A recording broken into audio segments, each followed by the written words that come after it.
kelompok bawal, saya Andre. Saya Salma. Saya Esa Sapinka. Saya Claudia Naya. Saya Sora Amanda. Dan saya Bimo. Hari ini kami akan mempresentasikan hasil penelitian kami yang berjudul Menilik Sindikat Perdagangan Daging Anjing di Rumah Makan Lapo. Selamat menyaksikan.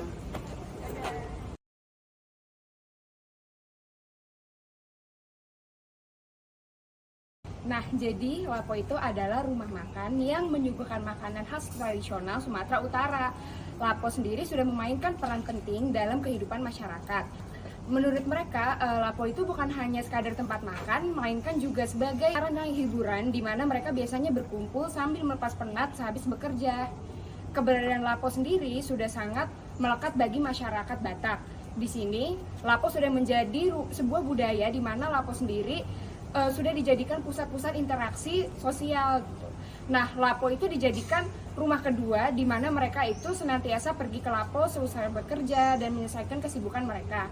Sehabis itu, mereka biasa melepaskan keluh kesah, bertukar kabar, atau berita lainnya tentang apa yang terjadi di lingkungan mereka dan saling menghibur satu sama lain. Pada akhirnya, nilai-nilai budaya di Lapo serta aktivitas-aktivitas di dalamnya ditransmisikan secara sosial kepada masyarakat Batak tersebut dan masih berlangsung hingga saat ini. Nah, Lapo itu menjual banyak makanan adat khas Batak, mulai dari tanggo-tanggo sampai saksang. Akan tetapi, salah satu hal yang banyak mengkhawatirkan orang-orang awam adalah bagaimana Lapo itu juga menjual makanan yang berbahan dasar daging anjing atau B1. Meskipun perdagangan daging anjing sebagai konsumsi di Lapo berakar kuat pada praktik budaya tertentu, masalah etika dan hukum seputar praktik ini telah memicu perdebatan sengit sehingga mendorong perlunya pemeriksaan yang seimbang dan komprehensif terhadap masalah ini. Praktik perdagangan daging anjing berkaitan erat dengan kekejaman terhadap hewan, di mana anjing itu ditangkap dan dicuri untuk dipindahkan ke berbagai daerah demi memenuhi permintaan yang tinggi dari konsumen. Praktik ini juga menimbulkan berbagai masalah termasuk risiko kesehatan karena pengangkutan dan penyembelihan hewan dilakukan tanpa pengawasan yang tepat, terutama mengingat bahwa hewan tersebut bukan merupakan hewan empangan.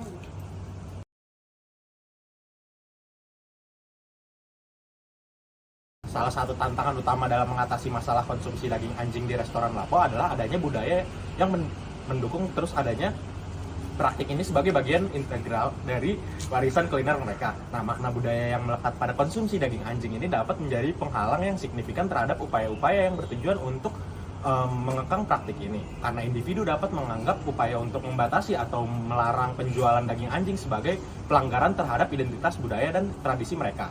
Pada dasarnya, terdapat hukum yang telah diberlakukan untuk mengatasi praktik perdagangan daging anjing untuk konsumsi. Hukum atau undang-undang ini bertujuan untuk melindungi kesejahteraan hewan dan mengurangi potensi resiko kesehatan yang terkait dengan konsumsi produk hewan non-pangan. Namun, penegakan atas hukum ini cukup menantang sebab tingginya permintaan daging anjing di kalangan masyarakat tertentu. Didorong adanya kepercayaan atau pemahaman bahwa daging anjing ini merupakan suatu obat penyembuh yang mana ini erat hubungannya dengan identitas buaya.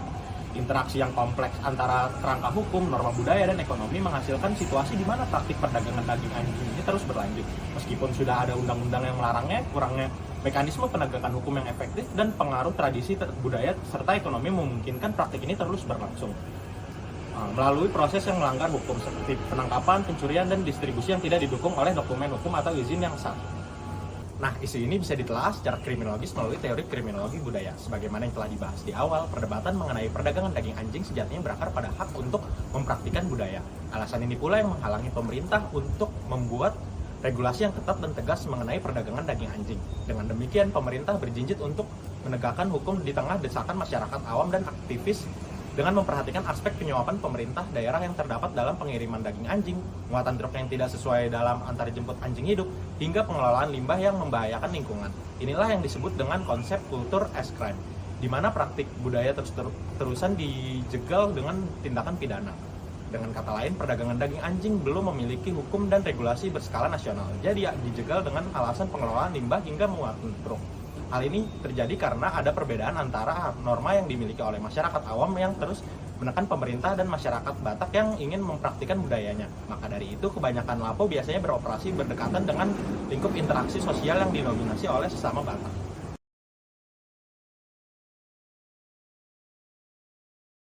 Contohnya seperti informan kami, yakni Pak X selaku pedagang di rumah makan Lapo dan Pak Breki selaku tukang jagal daging anjing. Mereka sudah mengenal satu sama lain selama puluhan tahun. Pak X juga bersepupu dengan pemilik bisnis pemotongan daging anjing. Jaringan sosial perdagangan dapat dilihat melalui jaringan berikut ini. Garis panah langsung menandakan hubungan bisnis, sementara garis hijau menandakan hubungan relasi yang lebih dari bisnis, seperti berteman, bersaudara, atau bersahabat. Melalui peta jaringan sosial, dapat dilihat bahwa tukang jagal daging anjing, bisnis rumah jagal, hingga apa yang menjadi temuan data kami memiliki hubungan yang erat dan tidak hanya termotivasi oleh bisnis. Keberadaan relasi dan kekerabatan yang erat ini merupakan hal yang dapat dipahami melalui perspektif kriminologi budaya.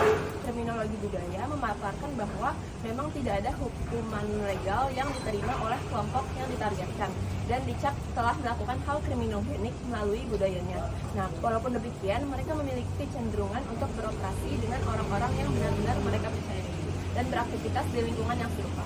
Hal ini disebabkan oleh keberadaan mereka yang sering didominasi oleh kelompok luar atau outsider yang tidak memahami budaya mereka.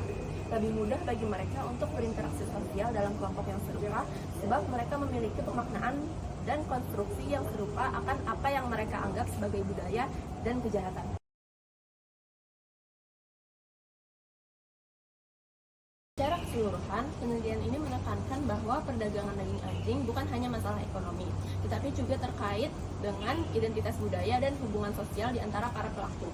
Keterkaitan budaya dan kekerabatan memperkuat jaringan sosial dalam praktik ini yang sering kali beroperasi di antara batas-batas hukum dan norma sosial.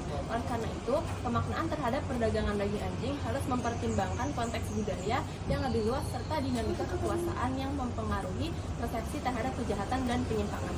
Dengan demikian, penting untuk memahami bahwa tindakan yang dianggap kontroversial dalam satu budaya dapat memiliki makna yang sangat berbeda dalam konteks budaya lainnya, dan sebaiknya tidak memberi label negatif terhadap praktik yang mungkin dianggap sebagai bagian dari warisan budaya yang sah.